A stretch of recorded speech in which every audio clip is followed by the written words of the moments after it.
Hey guys, Editing Chris here, just letting you know, please stick around till the end of the video, I have an announcement. Anyway, enjoy the video.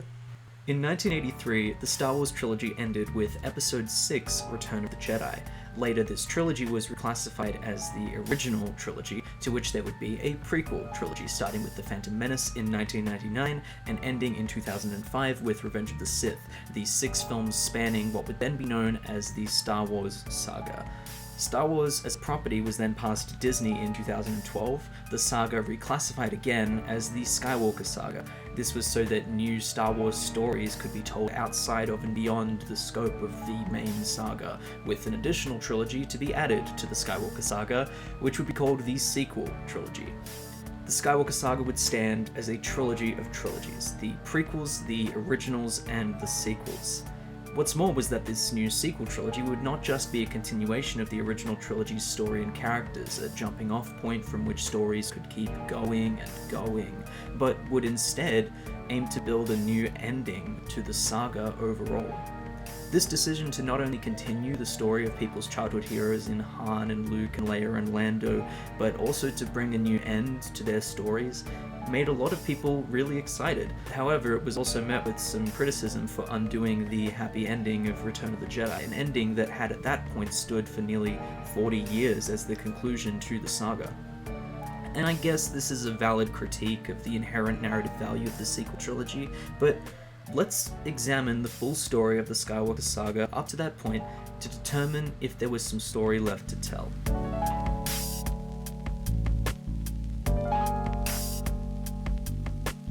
While writing Skywalker Saga, George Lucas based the story foundation, among other influences, on the writings of Joseph Campbell, primarily his writings on the monomyth or the hero's journey. Whilst he also drew influence from Flash Gordon and other such sci-fi serials of his childhood, as well as the filmography of Akira Kurosawa, Campbell's monomyth and character archetypes served as the narrative foundation on which the whole saga would be built. And it's interesting that because the original trilogy was not written with the prequel trilogy in mind, the original trilogy on its own serves as the hero's journey of Luke Skywalker, though the myth does not complete, but we'll get to that. The prequel trilogy, however, recontextualizes the original trilogy as a continuation of Anakin's hero's journey, which begins with The Phantom Menace and forms the mythic basis of the saga, being the monomyth as followed by Anakin Skywalker. This forms a logical narrative pattern which we can pull from when outlining a sequel trilogy, as it will need to introduce new characters who will be given the protagonist role, but also must continue the hero's journey of the generations that precede them, recontextualizing the previous narrative with new thematic cloth weaved into the tapestry of the story. So, the new trilogy has to introduce a new protagonist who will have a self-contained hero's journey within the trilogy, continue and complete the hero's journey of Luke Skywalker, and continue and complete the hero's journey of Anakin Skywalker, thus forming a trilogy of trilogies, wherein the prequels tell of the fall of Skywalker, the originals tell of the redemption of Skywalker, and the sequels tell of the legacy of Skywalker. But given that Return of the Jedi was originally envisioned as a conclusion, once to a trilogy, then to a saga, what does it mean to say that it does not complete the myth? Well, if we look at Campbell's monomyth, we can comfortably place Return of the Jedi's ending here, the ultimate boon, which you'll notice is only the end of the second of 3 acts. I placed Return of the Jedi's ending at that stage because this scene, the unmasking of Anakin, is a very literal and clear atonement with the Father, and with Anakin's final line, "You were right about me. Tell your sister. You were right." Luke is given the ultimate boon. Luke has transcended the Jedi because through guiding his father to redemption, he has come to understand the secrets of balance, of hope, and of the redemptive power of love and compassion. This is the ultimate boon of the Skywalker saga's myth. And the stages of the monomyth that follow the hero gaining the ultimate boon track the hero coming to learn that it is not enough to transform themselves with the divine knowledge that they stole from the realm of wonderment, but that they must return to their community in the ordinary world and share the knowledge in order to transform the community. In another video essay, I have previously distilled the monomyth down to the words symbiotic change.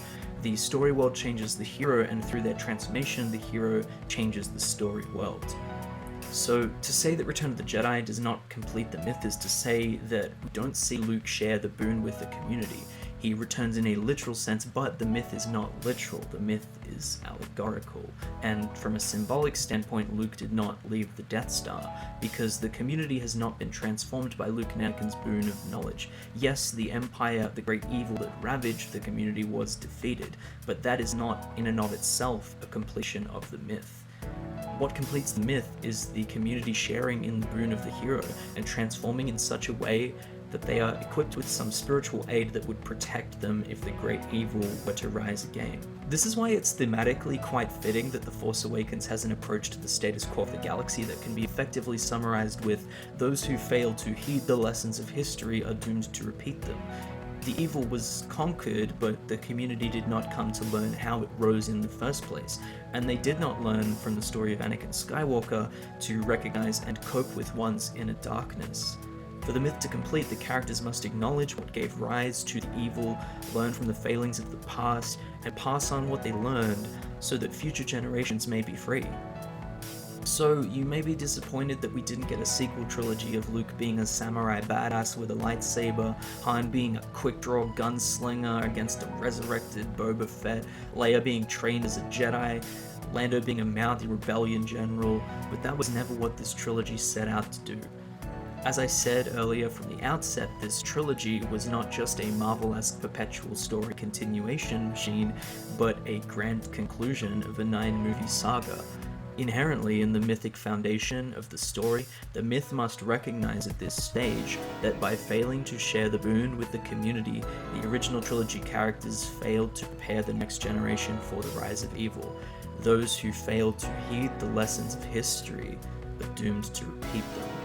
At this stage, the myth must essentially interrogate itself until the ultimate answer for its resolution is squeezed from it like milk from a stone. So basically, the galaxy needs to watch the prequel trilogy. I mean, that's a joke, but like essentially, yeah.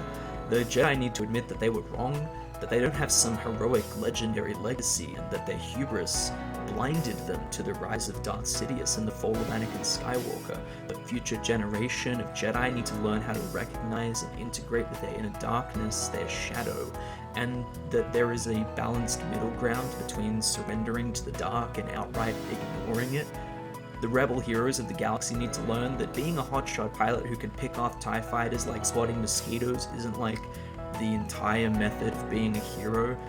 The rebellion needs to learn that running through corridors and shooting stormtroopers at every turn is like actually kind of fucked up when you think about how many people are being straight up murdered and how maybe not all of them are super willing to be there. The galaxy needs to move on from worshipping powerful bloodlines and give the legend the power of the myth back into the hands of the ordinary. Troubled boys need to stop being separated from their mothers, and they were so close. It's why I say that The Last Jedi functions better as an ending to the saga than The Rise of Skywalker, because the implied ending is there. Just the shape of it, but solid and clear. And The Rise of Skywalker seems to spitefully defy it. It is demanded by the fundamental structure of the saga overall that, by virtue of its own existence as a narrative successor to and culmination of 2 other trilogies, that the galaxy learn of the failures of both the prequel trilogy and the original trilogy and come away with some divine knowledge, a spiritual guide who will prepare future generations for the inevitable ebb and flow of good and evil that will continue until the end of time. And knowing that evil's return is inevitable does not mean that the fight is hopeless, rather that the persistence of hope and joy and love and compassion despite everything is what gives life meaning. And this sharing of the ultimate boon could have come in many forms, but the fact that the secret to acknowledging and letting go of one's inner darkness is never seen on screen to be shared with literally anyone is what makes it a failure as an ending.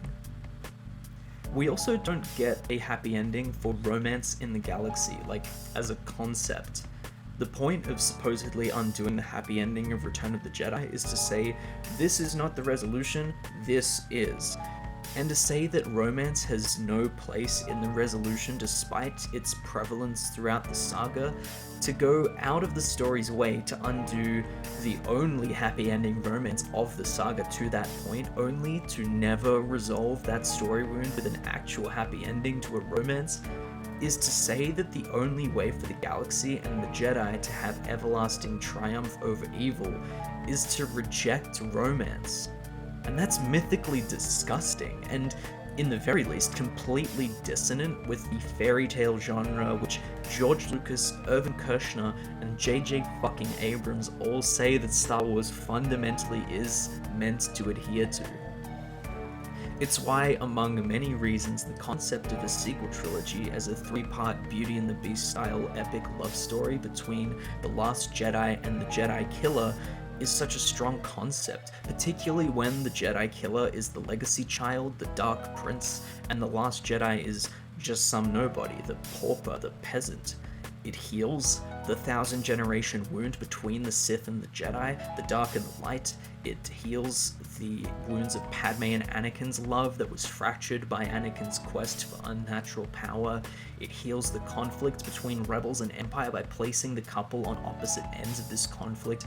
It puts the power of the myth back into the hands of the ordinary. It says thematically that the Jedi were wrong about love. Love is not a path to fear of loss, for that is no more than possessive infatuation, not true love, which is unconditional and compassionate and boundless. The Skywalker saga is a fairy tale. Every step of it, even its most tragic, are all tempered with radical optimism and hope. That the Rise of Skywalker doesn't end with an unapologetic, radically hopeful, endlessly optimistic, sincere, fairy tale ending is mythically incorrect. It's just wrong. As much as some might be afraid of enjoying stories that don't apologize for sincerity, genre conventions, and genuine joy, for fear that their enjoyment of these stories will be seen as naive and childish, that's why these stories exist at all, to give us hope, no matter how naive that hope may be. And we don't want these stories to tell us that it's naive to want these things. And it wouldn't be mythically correct either for this ending to be deliberately tragic, for it to lean into the narrative form of tragedy and transform the Skywalker saga retroactively into the tragedy of the Skywalker bloodline.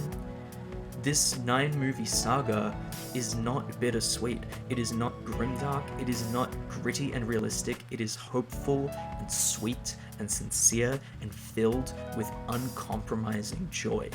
Every movie ends with hope. Revenge of the Sith is the closest that the saga gets to the narrative form of tragedy, and even that has an epilogue that hopefully looks to the horizon with the knowledge that one day hope will return to the galaxy.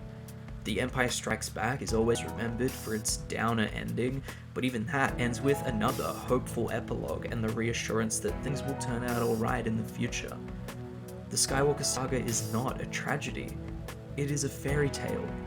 The only mythically correct ending is an unapologetic, uncompromising happily ever after, where the galaxy and the new generation of Force users learn how to move forward with the full knowledge of their failings and the lessons those failings present, and the ability to find balance and move forward with hope. And there are some who argue that perhaps in the modern age we should learn to move past the monomyth, because being beholden to it as a formula is weakening stories, making them more predictable, less surprising. And to those people I say, fuck you, you are part of the problem. No, I do have more to say than just that, and that is that stories are meant to be fulfilling first, surprising second. And if you think that forsaking the most basic, and I mean basic, mythic motifs and symbolic storytelling that harkens from the deepest and most ancient recesses of the collective unconscious is the way forward for narrative storytelling as a medium, then you have fundamentally misunderstood what the monomyth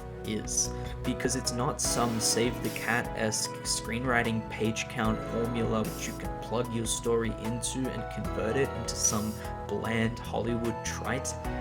Rather, it is a series of mythic motifs, symbols, character archetypes, and structure tracked across cultures, across time, to give meaning to our collective storytelling through comparative mythology, by which the more your story plugs into the monomyth, the more meaning it creates within itself through comparison to other myths that pull from it. It's not a formula, it's the philosophical guiding hand of narrative. You can't reject the concept of stories having meaning. I mean, you can, but you'd be dead fucking wrong. Star Wars The Rise of Skywalker is an incorrect ending. The saga is, from a mythic standpoint, literally better off without it. It's why I will forever pretend that The Last Jedi was the real ending, because it's better for the myth to be cut short but know that it's on the correct trajectory than to betray the myth with its dying breath.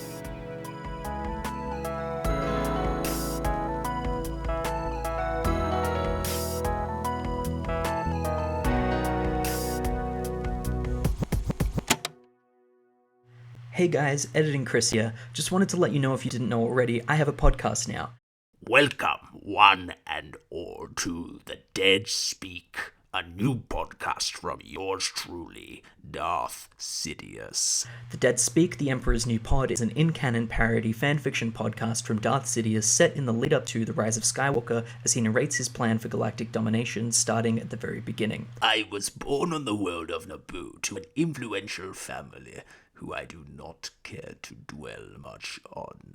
Along the way, he shares his insight on the history of the Jedi and Sith. The birthplace of the Jedi religion has been considered a controversial topic amongst Jedi scholars throughout history, the candidates being the ocean planet Octo, the desert moon Jeddah, the terrestrial planet Tython, Coruscant, or the desert world of Ossus.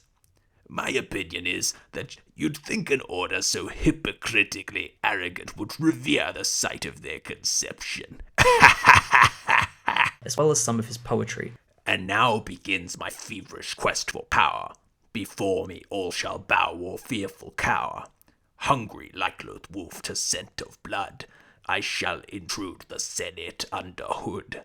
I've got 2 episodes out on SoundCloud and Anchor FM, hoping to get more distribution soon, with fortnightly releases on Australian Tuesdays. Links in description, please check it out, I'm very proud of it.